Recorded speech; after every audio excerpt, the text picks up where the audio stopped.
안녕하세요. 윤희서점입니다. 오늘 읽을 책은 안식일의 진정한 의미입니다.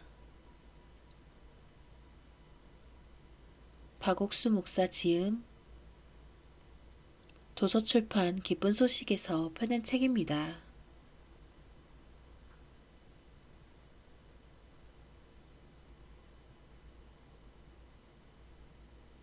안식일에는 왜 쉬어야 하는가? 저는 개인적으로 성경을 10권 정도 가지고 있습니다. 사무실에 하나 있고 교회에 하나, 안방에 하나, 책가방에도 하나, 이렇게 여러 곳에 성경이 있습니다. 제가 너무 행복하게 생각하는 것은 구텐베르크에 의해 금속활자가 발명되어서 성경이 대량으로 만들어지기 시작했다는 것입니다. 그 전에는 개인이 성경을 갖는 것은 굉장히 어려운 일이었습니다. 구텐베르크의 어머니는 하나님을 아주 신실하게 믿는 사람이어서 성경을 갖는 것이 소원이었다고 합니다. 그런 어머니를 위해서 구텐베르크가 성경을 출간하려고 금속활자를 발명했습니다. 그 덕분에 우리는 적은 돈으로 성경을 사서 손에 들 수 있게 되었습니다. 저는 어디에서도 느낄 수 없는 새로운 세계를 성경 안에서 맛보았고, 성경 속 세계는 제 삶을 완전히 바꾸어 주었습니다. 그래서 성경 이야기를 한다는 것은 정말 아름다운 일이고 기쁜 일입니다. 성경을 읽고 이야기를 계속하겠습니다. 누가복음 6장 1절부터 11절까지입니다.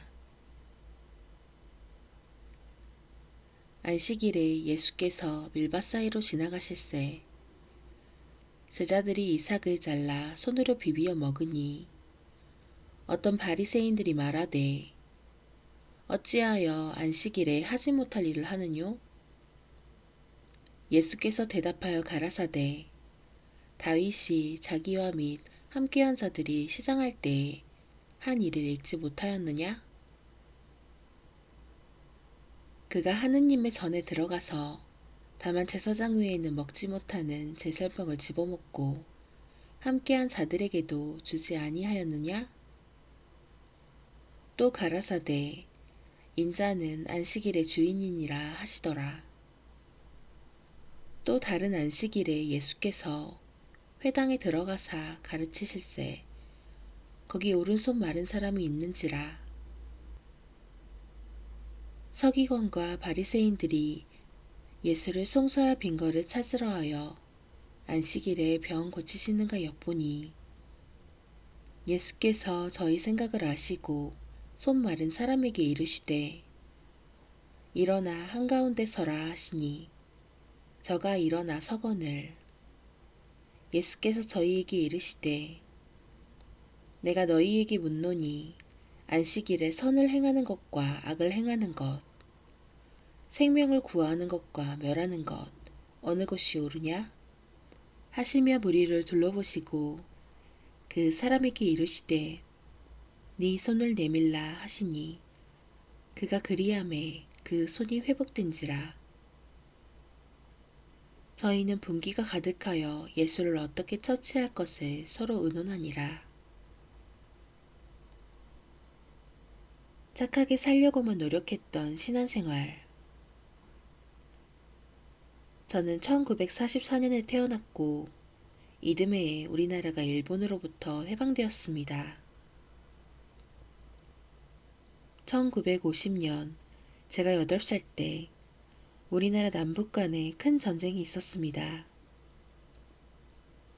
그때 우리나라는 비참하게 살았습니다.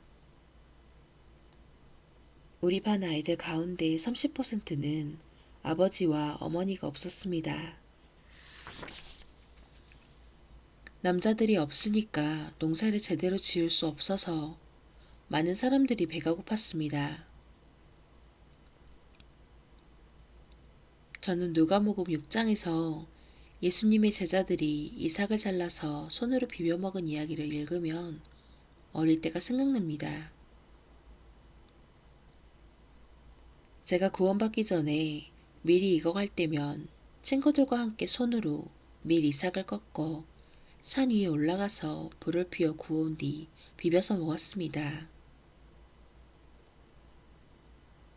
성경에서는 배고픈 사람이 남의 밭에 가서 이삭의 낫을 대면 도둑질이지만 손으로 잘라 비벼 먹는 것은 도둑질이 아니라고 했습니다. 우리나라에서는 둘 다 도둑질에 해당합니다.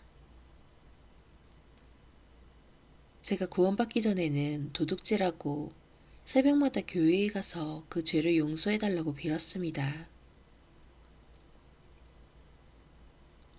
그때 교회에 다니면서 제가 많은 것을 배웠습니다. 주기도문을 배우고 사도신경을 배우고 십계명을 배우고 여러 가지를 배웠습니다. 교회에서 어떻게 행동해야 하는지도 배웠습니다. 그런데 정작 참된 믿음은 어떤 것인지 몰랐습니다. 저는 교회에 열심히 다녔지만 남의 집 밀을 꺾어 먹거나 사과나 감을 따먹는 것이 죄인 줄 알면서도 맛있어서 친구들과 같이 도둑질을 자주 했습니다.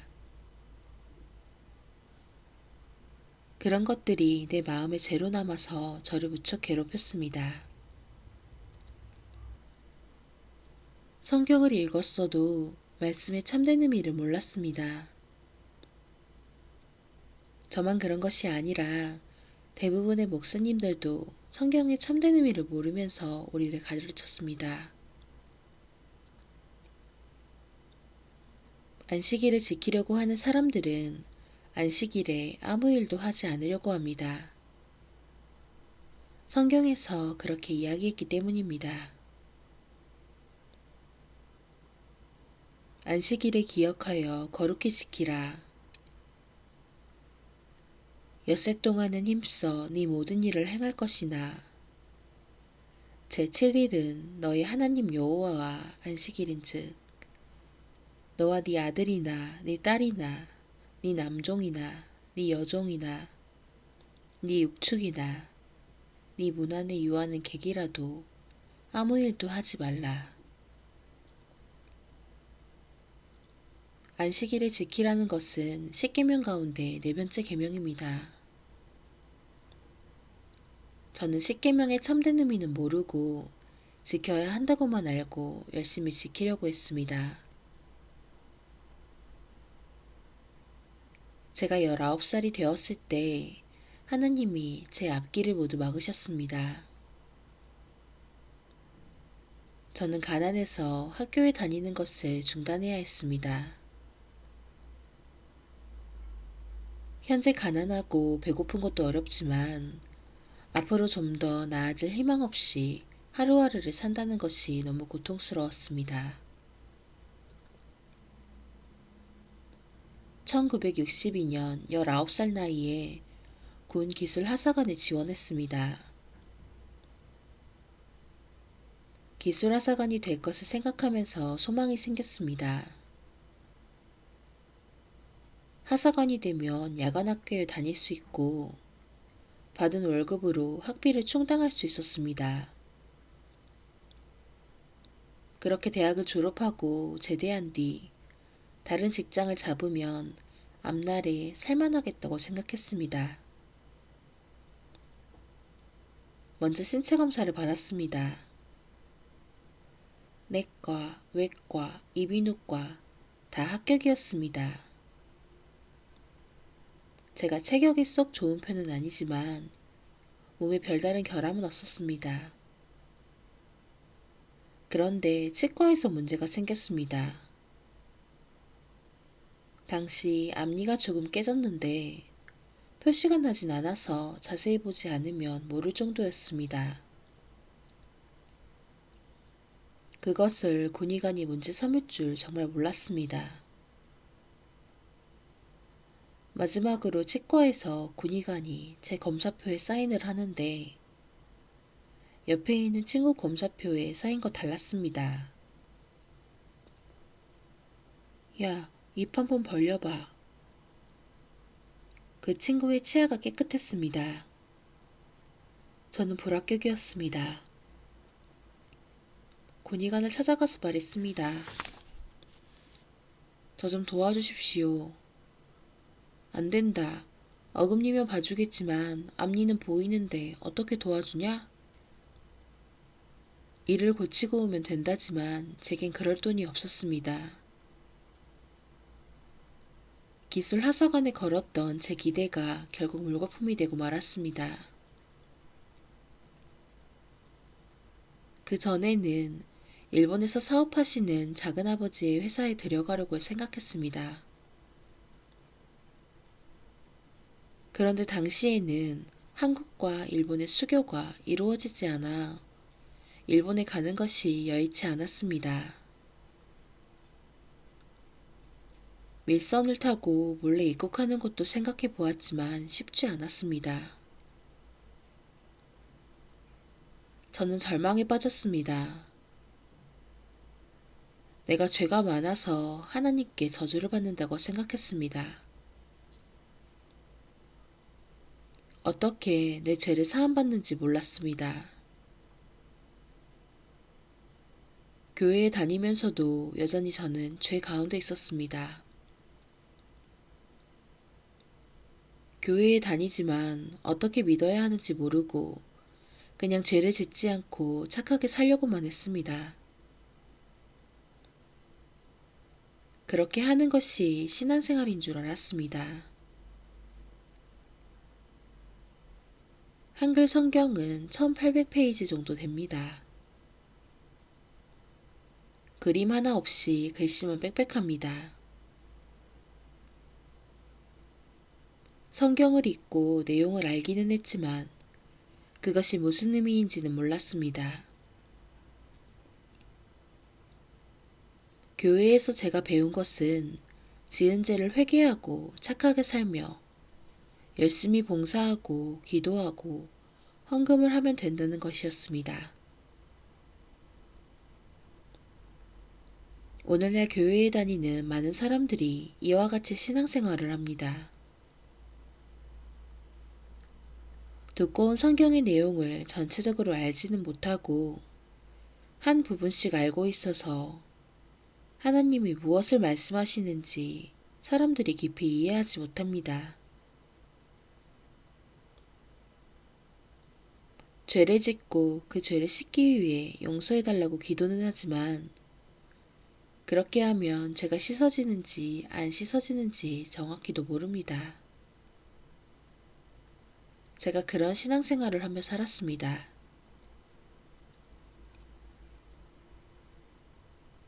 짝을 찾을 때 비로소 이해되는 성경. 제가 절망 속에서 지내다가 그동안 보아왔던 눈과 다른 눈으로 성경을 볼 수 있는 시간이 있었습니다. 교회에 다니는 사람들은 대부분 십계명을 잘 지키면 복을 받는다고 생각합니다. 내 앞에 다른 신을 두지 말라. 너를 위해 우상을 만들지 말라. 여호와의 이름을 망령되게 일컫지 말라. 안식일을 기억하여 거룩하게 지키라. 부모를 공경하라. 살인하지 말라. 간음하지 말라. 도적질하지 말라. 거짓 증거하지 말라. 탐내지 말라. 저도 십계명을 지키려고 했습니다. 그런데 저는 거짓말을 많이 했습니다. 친구들과 남의 집 사과를 따먹고 도둑질도 많이 했습니다. 저는 언제나 죄인인 상태에서 십계명을 지키려고 애를 썼지만 잘 안 되었습니다. 그렇게 살다가 성경을 읽기 시작했습니다. 60시간이면 성경을 한 번 읽을 수 있기에 아무것도 하지 않고 성경을 읽으면 일주일에 한 번씩 읽을 수 있습니다. 저는 성경을 읽고 또 읽었습니다. 이사야 34장 16절에 이런 말씀이 있습니다. 너희는 여호와의 책을 자세히 읽어보라. 이것들이 하나도 빠진 것이 없고 하나도 그 짝이 없는 것이 없으리니 이는 여호와의 입이 이를 명하셨고 그의 신이 이것들을 모으셨음이라. 성경은 전부 하나님의 말씀으로 빠진 것이 없고 짝이 없는 것이 없다고 했습니다. 짝이 무엇입니까? 사람이 여자만 있어서는 아이를 낳지 못합니다. 물론 여자가 아이를 낳지만 남자가 있어야 낳을 수 있습니다. 남자와 여자가 합쳐져야 온전한 삶이 시작되는 것입니다. 제 아내가 저와 결혼했습니다. 결혼해서 아내가 제일 잘한 것이 아주 예쁜 딸과 멋진 아들을 낳은 것입니다. 그 일은 저 혼자는 죽었다 깨어나도 할 수 없습니다. 아내와 결혼해야 가능한 일입니다. 남자와 여자가 짝을 이루어 부부가 되어서 자녀를 낳듯이 성경이 한 부분으로 이해되지 않을 때 다른 짝을 찾으면 아, 그 성경 내용이 이런 의미구나 하고 알게 됩니다. 성경에서 짝을 모르고 한쪽만 알면 알아도 아는 것이 아닙니다. 저도 성경을 계속 읽어도 이해가 안 가는 내용이 많았습니다. 그 짝을 찾아 내용이 합해졌을 때 비로소 성경을 제대로 이해할 수 있었습니다. 남자가 아무리 잘나도 여자가 아무리 예뻐도 혼자서는 아이를 낳을 수 없습니다. 남자와 여자가 짝을 이룰 때 완벽해집니다. 성경도 하나님이 기록하실 때 짝이 있게 기록했다고 성경이 이야기합니다. 우리는 오늘 누가복음 6장에서 안식일에 대해 읽었습니다. 구약 성경에서도 안식일에 관한 말씀을 읽을 수 있습니다. 안식일의 짝은 뭐지? 안식일의 참 의미가 뭐지? 안식일에는 왜 일하면 안 되지? 이렇게 물으면 저는 하나님께서 일하지 말라고 하셨으니까 안 하는 거지 라고만 알았습니다. 그런데 안식일의 짝을 알고 싶었습니다. 짝을 알면 안식일의 참된 의미를 알 수 있기 때문입니다.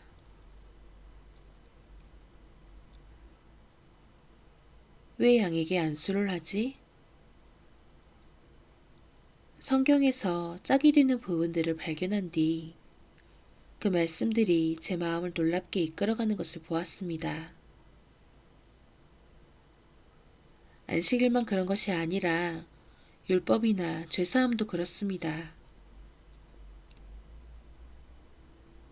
구약 성경에서 속죄제사에 관한 규례를 보면 어떤 사람이 죄를 지으면 그 죄를 사함받기 위해 염소나 양을 끌고 성막으로 가서 그 머리에 안수합니다. 저는 그 대목이 이해가 안 갔습니다. 왜 안수를 하지? 목사나 장로가 될 때 안수를 받는데 양은 왜 안수를 받지? 양이 목사나 장로가 되는 것은 아닐 테고 오래전에 저는 죄가 어떻게 사해지는지 정확히 알고 싶어 성경에서 죄 사함에 관한 말씀들을 전부 찾아보았습니다. 먼저 레위기 4장에 속죄제사가 나옵니다. 속죄제사에는 4가지가 있습니다. 제사장이 죄를 지었을 때, 이스라엘 온 회중이 죄를 지었을 때, 족장이 죄를 지었을 때, 평민이 죄를 지었을 때, 이 4경우 제사를 드리는 방법이 각기 다릅니다. 그것이 레위기 4장에 기록되어 있습니다. 당시 제가 평민이었기 때문에 평민이 죄를 사함받는 길을 알려고 성경을 자세히 읽었습니다. 레위기 4장 27절부터 평민의 속죄제사가 나옵니다. 만일 평민의 하나가 여호와의 금령 중 하나라도 부재 중에 범하여 허물이 있었다가 그 범한 자의 깨우침을 받거든 그는 흠없는 암염소를 끌고 와서 그 범한 죄를 인하여 그것을 예물로 삼아 그 속죄주의 희생의 머리에 안수하고 여기에 염소머리에 안수하는 내용이 나옵니다. 염소머리에 안수를 왜 하지? 그 짝을 찾아야 했습니다. 안수를 왜 하는지 정말 몰랐습니다. 그 후로 신구약 성경을 몇 번 더 읽었지만 해답을 찾지 못했습니다. 읽으면서도 그게 짝인지 몰라서 그냥 지나갔습니다. 나중에 성경을 읽다가 놀라운 사실을 발견했습니다. 레위기 16장 21절에 그 이유가 정확히 기록되어 있었습니다. 아론은 두 손으로 산 염소의 머리에 안수하여 이스라엘 자손의 모든 불의와 그 범한 모든 죄를 고하고 그 죄를 염소의 머리에 두어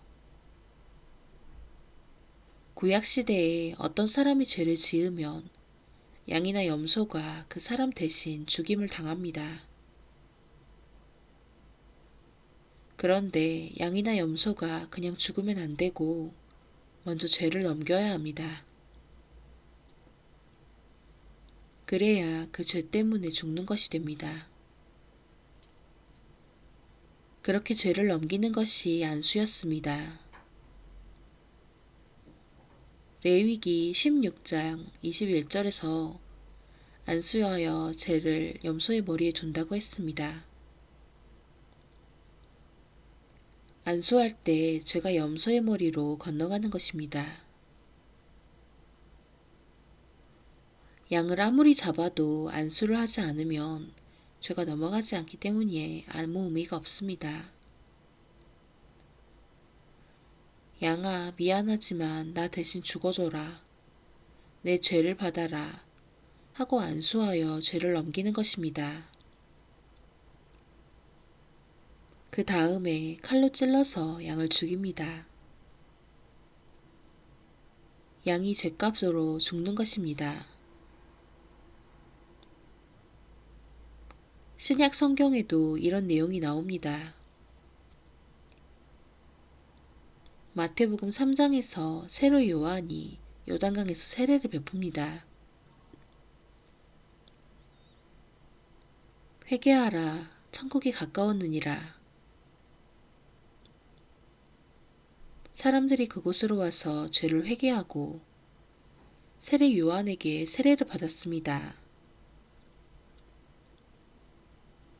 그런데 어느 날 예수님이 요단강에 오셨습니다. 요한아, 나도 세례를 받자. 요한이 깜짝 놀랐습니다.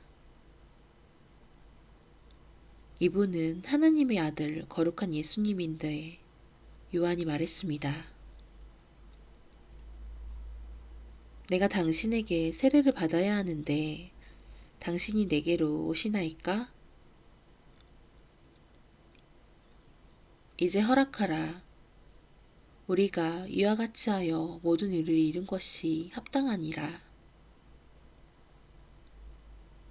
예수님이 세례 요한에게 모든 일을 이루기 위해 세례를 베풀라고 하였습니다.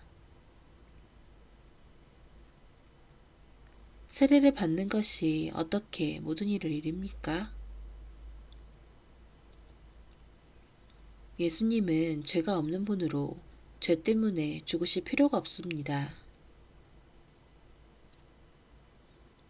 예수님은 우리 죄 때문에 죽어 우리를 의롭게 만들려고 하셨습니다.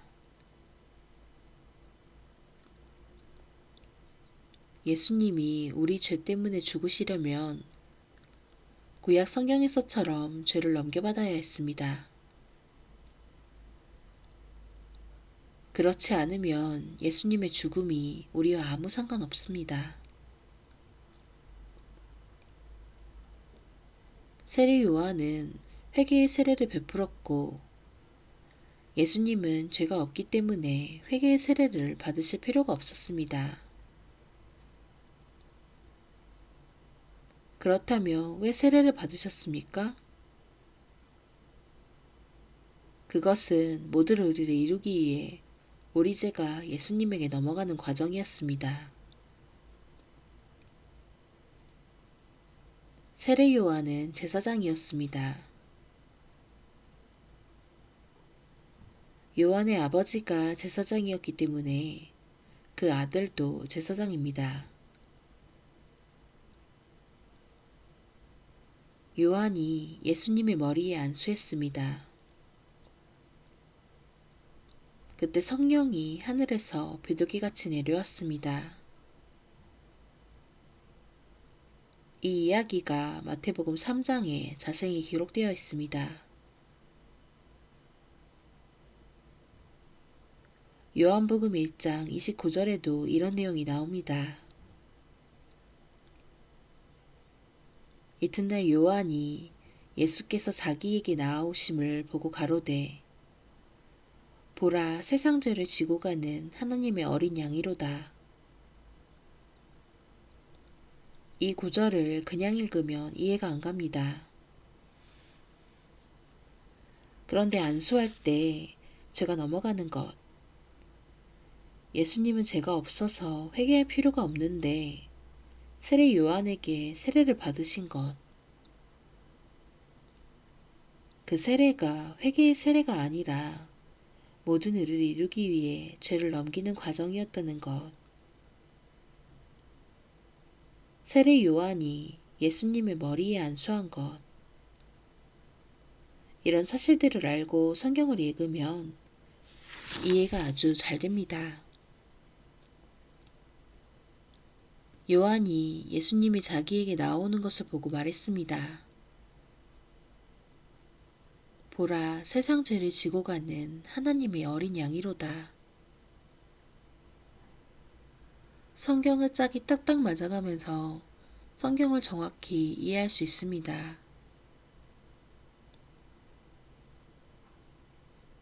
장래일의 그림자, 실제 몸은 예수 그리스도. 다시 안식일 이야기를 해보겠습니다. 출애굽기에 안식일에 대한 내용이 나옵니다. 안식일을 기억하여 거룩히 지키라. 엿새 동안은 힘써 네 모든 일을 행할 것이나 제7일은 너의 하나님 여호와의 안식일인즉 너나 네 아들이나 네 딸이나 네 남종이나 네 여종이나 네 육축이나 네 문 안에 유하는 객이라도 아무 일도 하지 말라. 이것이 구약 성경에 기록되어 있는 안식일의 규례입니다. 오늘날 많은 교회들이 안식일을 열심히 지키고 있습니다. 저는 안식일에 대해 좀 더 자세히 알고 싶어서 성경을 찾기 시작했습니다. 그리고 골로새서 2장 16절에서 정말 중요한 사실을 발견할 수 있었습니다. 그러므로 먹고 마시는 것과 절기나 월삭이나 안식일을 인하여 누구든지 너희를 편론하지 못하게 하라. 이어서 17절입니다. 이것들은 장래일의 그림자이나 몸은 그리스도의 것이니라. 안식일을 지키는 것은 그 자체가 실제가 아니라 장래의 무엇을 보여주기 위한 그림자라는 것입니다. 골로새서 말씀을 보지 않고 출애굽기에 나오는 안식일의 교류만 보아서는 이 사실을 알 수 없습니다. 성경에서는 해가 지면 하루가 시작됩니다. 금요일 해가 지면 안식일이 시작되어서 토요일 해 질 때까지가 안식일입니다. 이것이 실제입니까? 그림자입니까? 그림자입니다. 그렇다면 안식일을 지킨다는 것은 우스운 일입니다. 그것은 어떤 일의 그림자이기 때문입니다. 골로새서에서 분명히 그렇게 말하고 있지 않습니까? 안식일이 그림자라고 말했습니다. 안식일을 지킨다는 것이 잘하는 것입니까? 성경을 한쪽만 보면 그렇게 생각할 수 있지만 그 짝을 찾아서 정확히 알아야 합니다. 성경을 제대로 아는 사람이 이야기할 때 듣는 사람이 말씀을 정확히 모르면 이단이니 뭐니 하면서 말도 안 되는 소리를 합니다. 자신이 성경을 제대로 알지 못한다는 사실을 모르기 때문입니다. 우리가 안식일을 기억해 거룩하게 지켜라는 것만 알아야 하는 것이 아니라 안식일에 대한 다른 면도 정확히 알아야 합니다. 골로새서가 그 짝입니다. 그러므로 먹고 마시는 것과 절기나 월삭이나 안식일을 인하여 누구든지 너희를 편론하지 못하게 하라. 절기나 월삭이나 안식일을 가지고 따지거나 다투지 말라는 것입니다. 왜 그렇습니까? 그것은 실체가 아니라 장래일의 그림자이기 때문이라고 말했습니다. 이것들은 장래일의 그림자이나 몸은 그리스도의 것이니라. 그림자가 있으면 몸이 있습니다. 그 실체가 있습니다. 안식일은 무엇의 그림자입니까? 그 몸은 예수 그리스도입니다. 하나님은 율법을 통해서 장차 예수님이 오시면 어떤 일이 일어날지 이야기하신 것입니다. 출애굽기에서 6월절에 양을 잡았습니다. 그 양의 피를 문설주와 안방에 바르면 그 집 안에 있는 장자는 살았습니다. 반대로 피를 바르지 않은 집에 있는 장자는 죽었습니다. 그 양은 예수 그리스도를 가리킵니다. 예수님이 우리 죄를 위해 피 흘려 죽으심으로 우리를 멸망에서 구원하시는 것을 가르칩니다.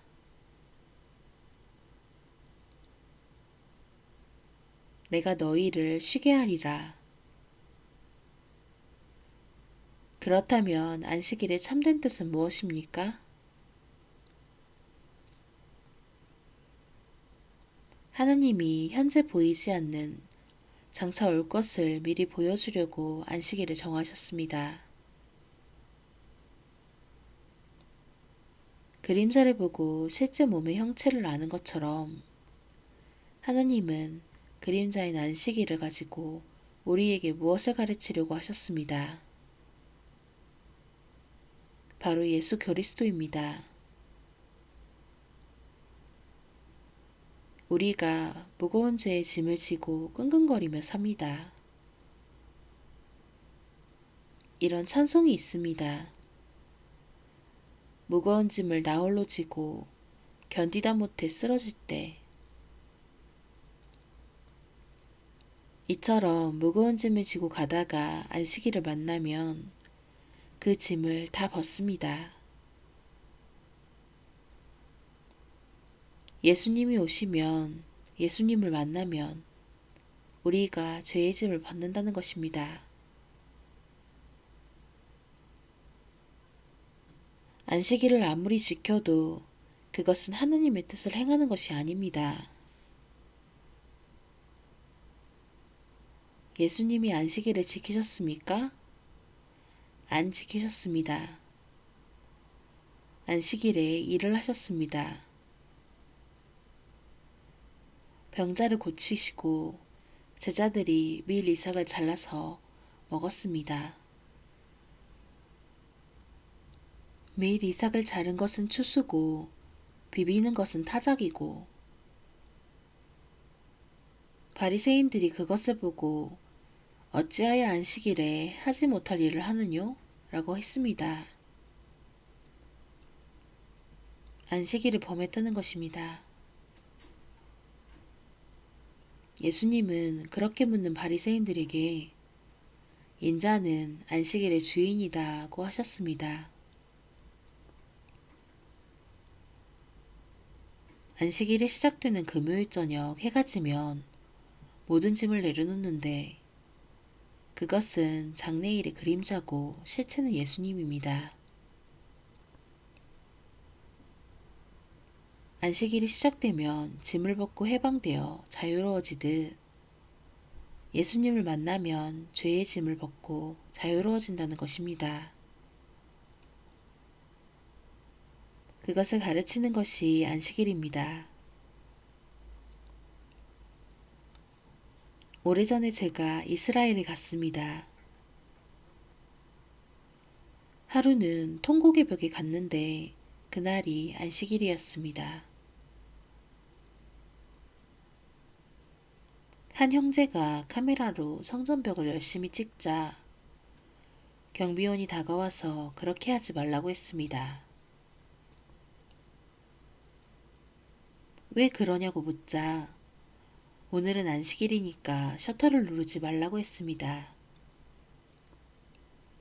일하지 말라는 것입니다. 그 말을 듣고 옆에 있던 친구가 지겁게 물었습니다. 당신은 왜 워키토키 키를 누릅니까? 그것도 노동 같은데 우리에게만 안식일을 지키라고 하지 마세요. 안식일의 참된 의미를 모르니까 그렇게 하는 것입니다. 성경 말씀의 참된 의미를 모르면 성경 66권을 다 외워도 절대로 아는 것이 아닙니다. 하나님은 안식일을 통해 장차 예수님이 세상에 와서 우리를 모든 죄에서 해방시키실 것을 이야기하고 계십니다. 예수님 앞에 오면 우리가 모든 죄의 짐을 벗습니다. 옛날 이스라엘의 종이 무거운 짐을 지고 끙끙거리고 가다가 금요일 저녁 해가 지려고 하면 해가 진다, 진다 하다가 해가 넘어가면 넘어갔다 하고 짐을 다 벗어도 되었습니다. 그것처럼 우리가 예수님 앞에 나오면 모든 죄의 짐을 벗습니다. 오늘날 교회에서 많은 사람들이 주여 죄인입니다 용서하여 주옵소서 합니다.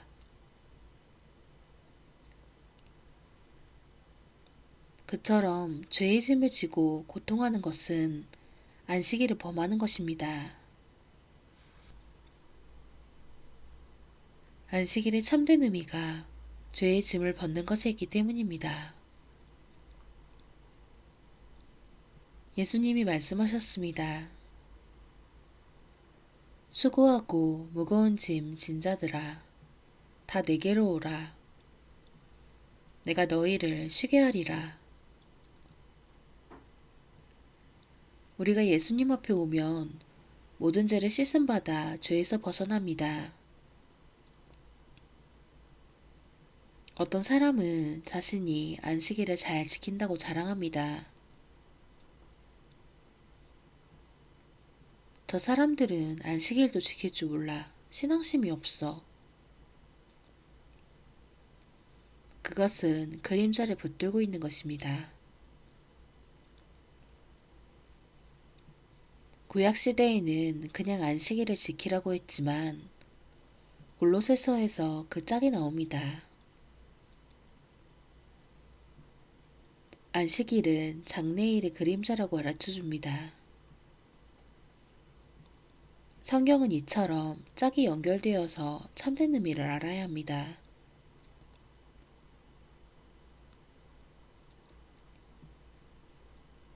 어떻게 무거운 죄의 짐을 벗는가?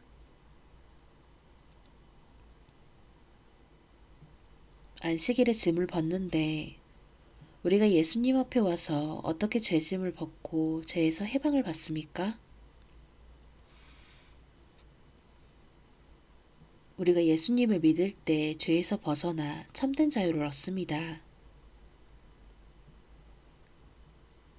저는 1962년 10월 7일 예수님의 피로 놀랍게 제사함을 받았습니다. 그때부터 성경을 보는 눈이 그동안 보아왔던 눈과 전혀 달랐습니다.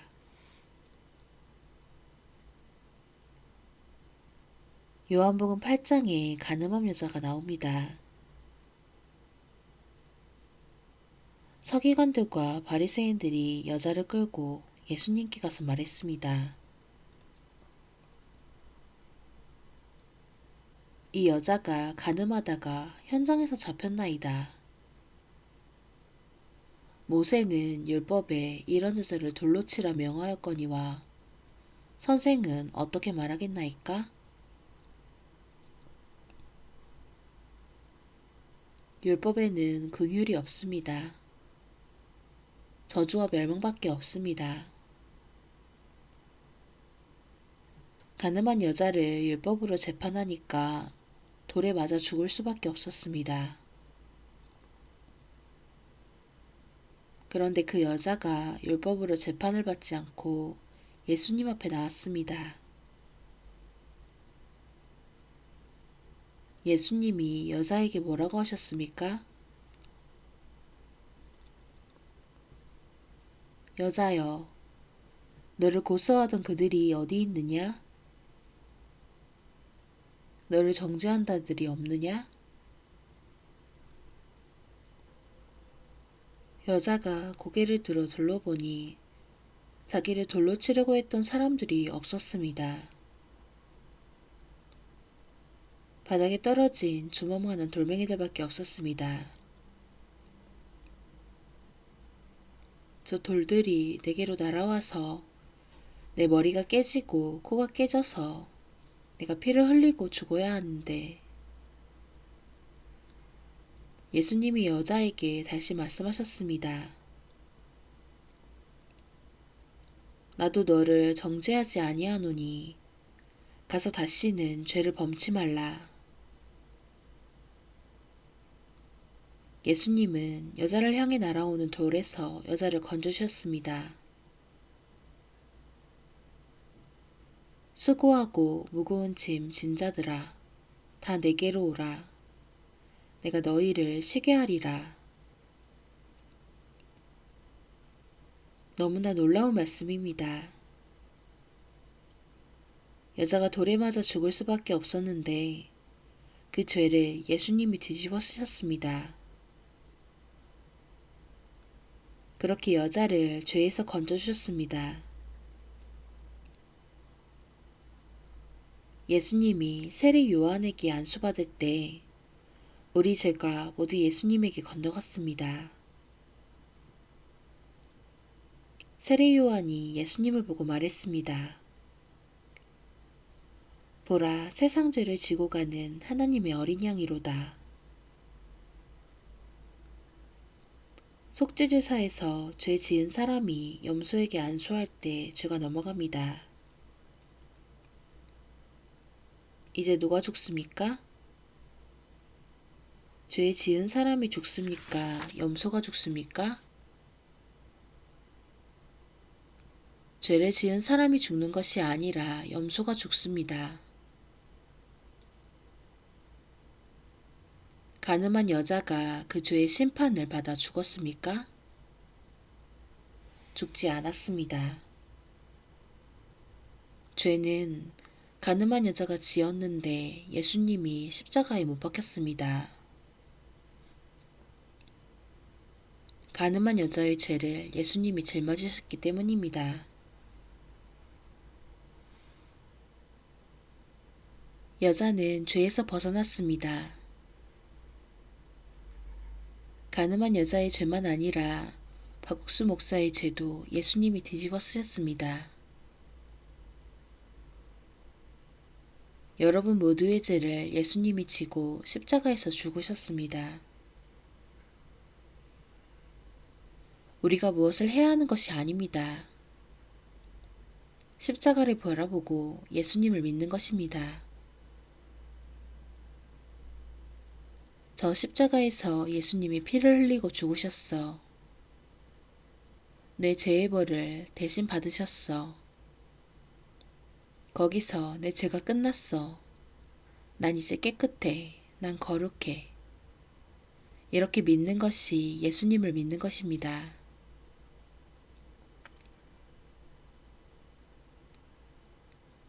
죄가 없다고 말하면 교만한 것 아닌가? 제가 1962년에 죄사함을 받았습니다. 제 큰 누님이 저보다 7살이 많았습니다. 어머님이 안 계셔서 누님이 저를 기르다시피 했습니다. 제가 누님과 같이 교회를 다녔기에 죄사함을 받은 뒤 어느 날 누님에게 말했습니다. 누님, 나는 죄가 다 씻어졌어요. 누님 눈이 동그래졌습니다.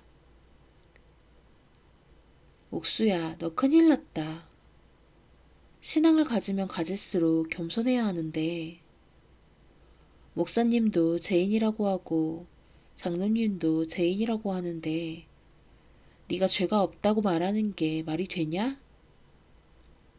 곡식은 익을수록 고개를 숙이는 법이야.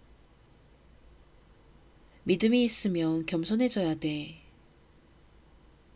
교만하게 네 죄가 없다고 하면 되냐? 제가 누님에게 할 말이 없었습니다. 그 후 다니던 교회의 성가대원들이 모인 자리에서 제가 죄사함 받은 이야기를 했습니다. 제 이야기를 듣고 성가대원들이 전부 박 선생, 나도 그렇다. 나도 죄가 있는데 어찌해야 되냐? 라고 했습니다. 지금 같으면 잘 설명해 줄 텐데 그때는 그렇지 못했습니다. 교회에서 그런 이야기를 자꾸 하니까 사람들이 저를 따돌리기 시작했습니다. 그때 교회 청년들이 노는 방이 있었는데 한 번은 그 방에 가니 방문 앞에 신발들이 잔뜩 놓여 있었습니다. 제가 문을 열고 들어가려고 하는데 방 안에서 제 친구가 내 이야기를 했습니다. 박옥수 그 녀석 웃기는 녀석이야. 내가 자기를 아는데 죄가 없다고? 그 친구와 같이 도둑질도 하고 나쁜 짓을 많이 했습니다. 그 친구가 저를 잘 아는 것이 사실이었습니다. 그런데 저는 그 많은 죄를 예수님의 피로 사함받았습니다. 그 친구는 그 사실을 몰라서 저를 웃기는 녀석이라고 했습니다. 교회에 전부 죄인들만 있어서 제가 따돌림을 당했습니다. 그때 하나님이 저를 거듭난 선교사님들이 운영하는 선교학교에 갈 수 있게 길을 열어주셨습니다.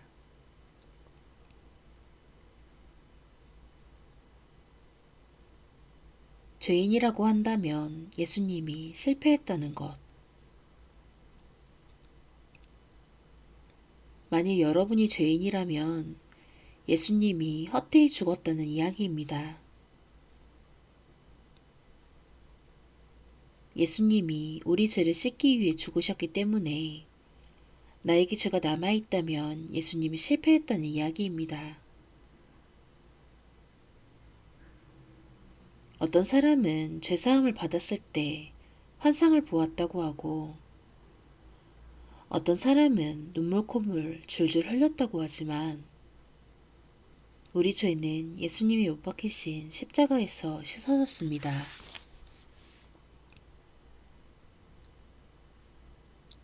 우리는 다 양 같아서 그릇 행하여 각기 제 길로 갔거늘 여호와께서는 우리 무리의 죄악을 그에게 담당시키셨도다. 여기에서 그는 예수님입니다. 하나님이 우리 죄악을 예수님에게 담당시키셨습니다. 예수님이 우리 모두의 죄를 지고 그 값을 다 지불하셨습니다. 그는 실로 우리의 질고를 지고 우리의 슬픔을 당하였거늘 우리는 생각하기를 그는 징벌을 받아서 하느님에게 맞으며 고난을 당한다 하였노라. 그가 찔림은 우리의 허물을 인함이요 그가 상함은 우리의 죄악을 인함이라. 그가 징계를 받음으로 우리가 평화를 누리고 그가 채찍에 맞음으로 우리가 나음을 입었도다.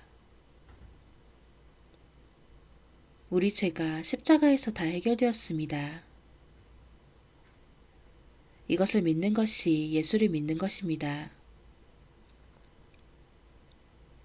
이 내용을 좀 더 시각적으로 표현한 구절이 이사야 44장 22절입니다.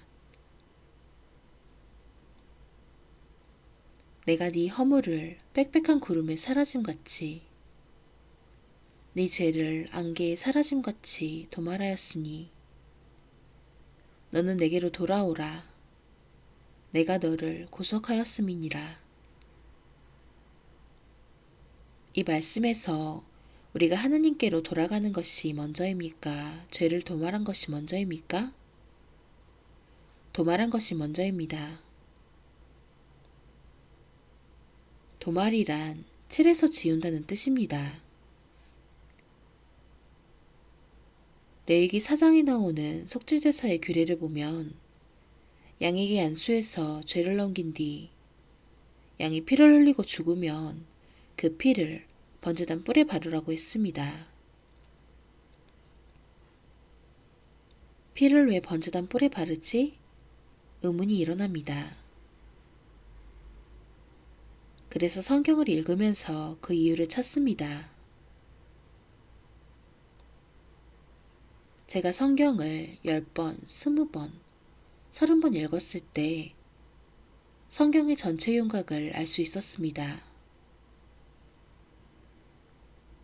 40번, 50번, 60번 읽었을 때 말씀들이 척척 맞아 들어갔습니다. 너무 신기했습니다. 양의 피를 왜 번제단 뿔에 바르는지 자세히 찾아보다 예레미야 17장에 그 짝에 있었습니다. 유다의 죄는 금강석 끝 철필로 기록되되 그들의 마음판과 그들의 담불에 새겨졌거늘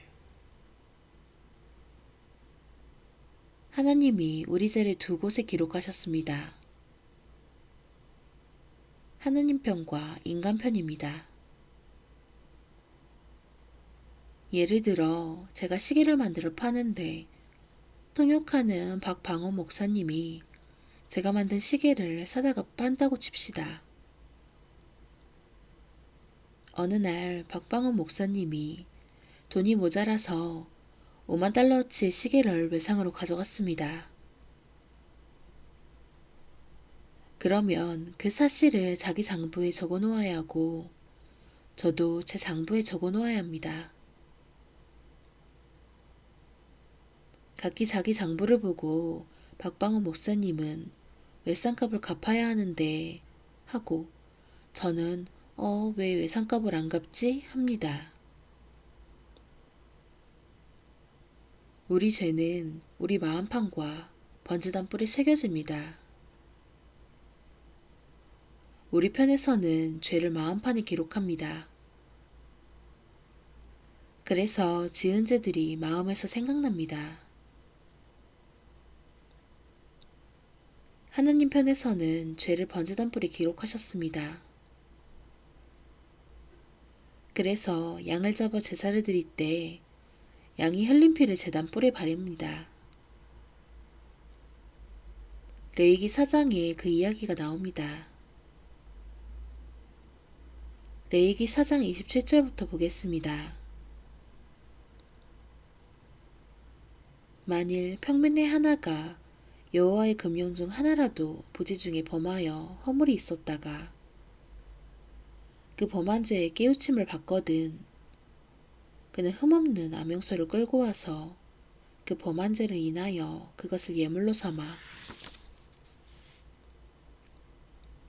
죄의 삭은 사망이기 때문에 죄를 지은 사람이 사망을 당할 염소를 데리고 옵니다.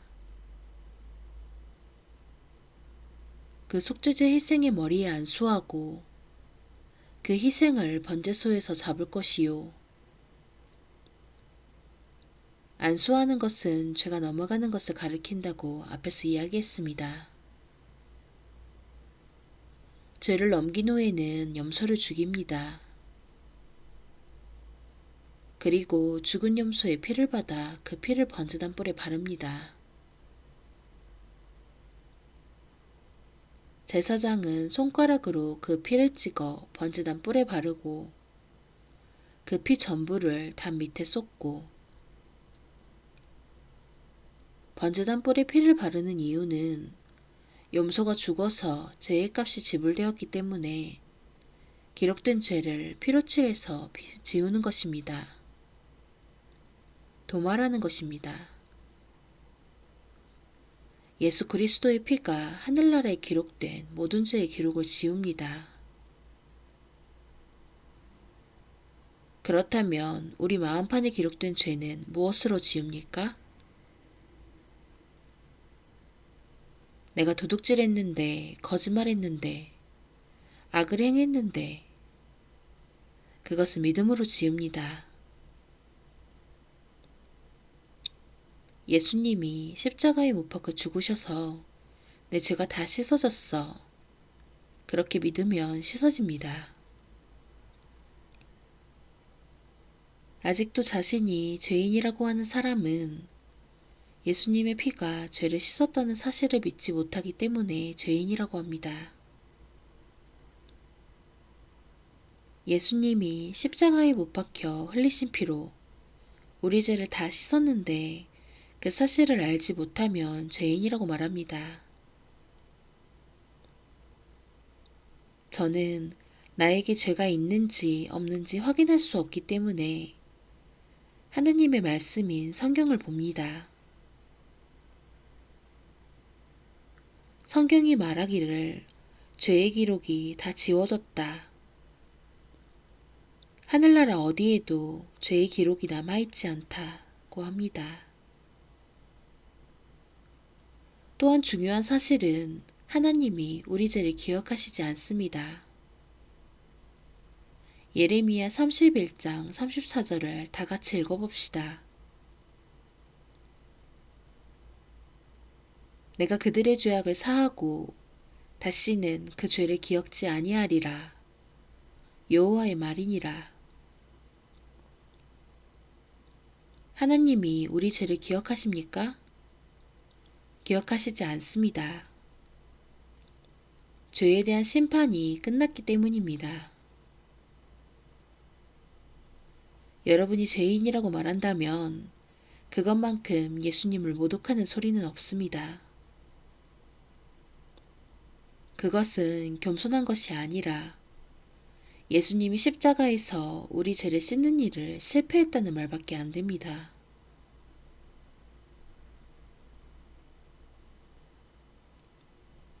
모든 죄의 형벌이 십자가에서 끝나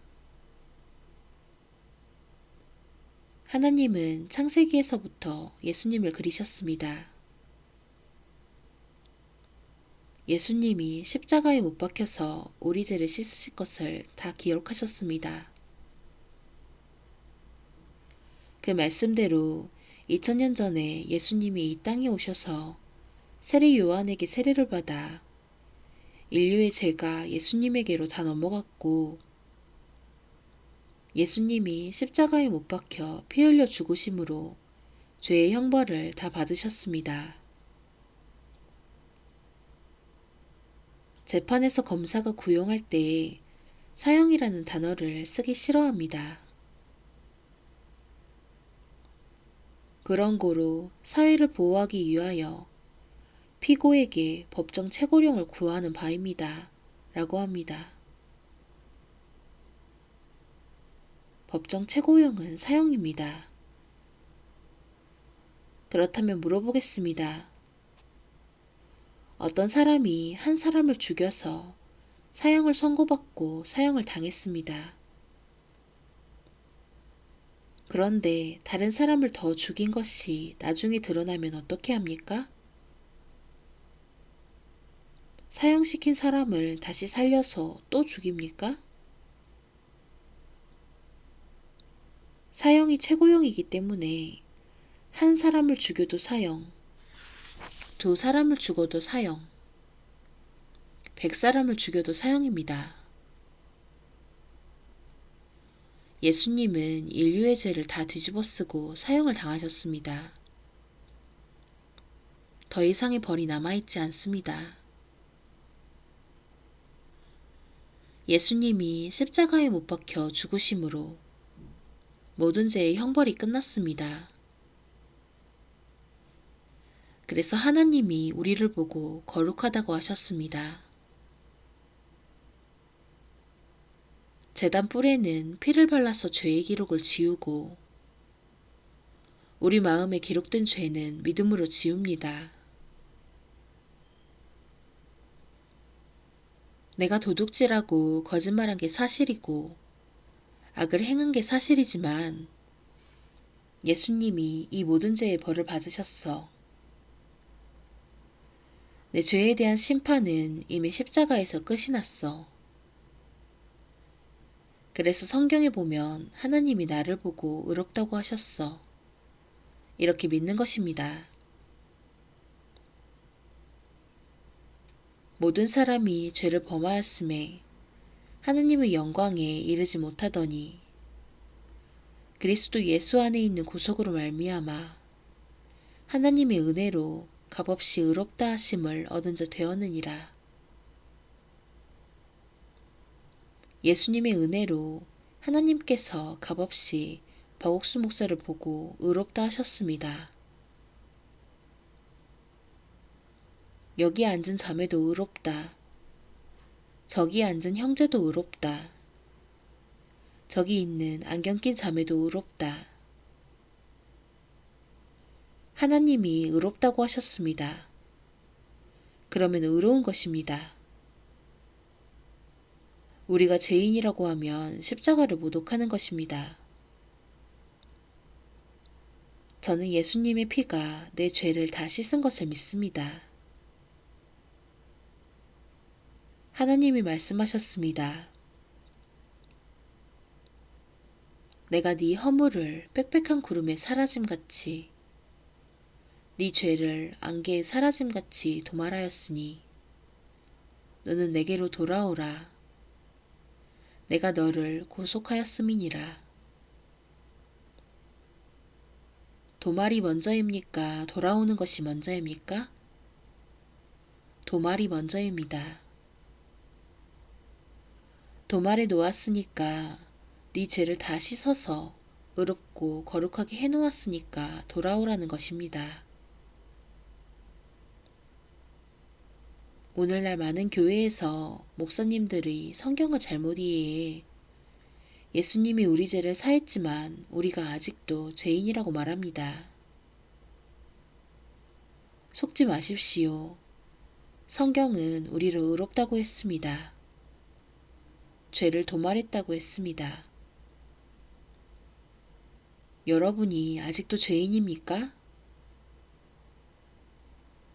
우리가 더러운 죄인이었는데 예수님의 피로 눈처럼 희게 씻어졌습니다. 우리가 무엇을 한 것이 아닙니다. 예수님이 하셨습니다.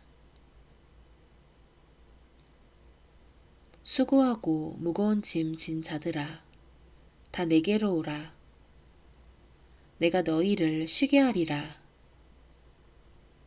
할렐루야, 이 놀라운 사실을 믿습니다. 이런 이야기를 할 수 있어서 감격스럽습니다. 여러분은 다 의인이 되셨습니까? 기쁜 날, 기쁜 날.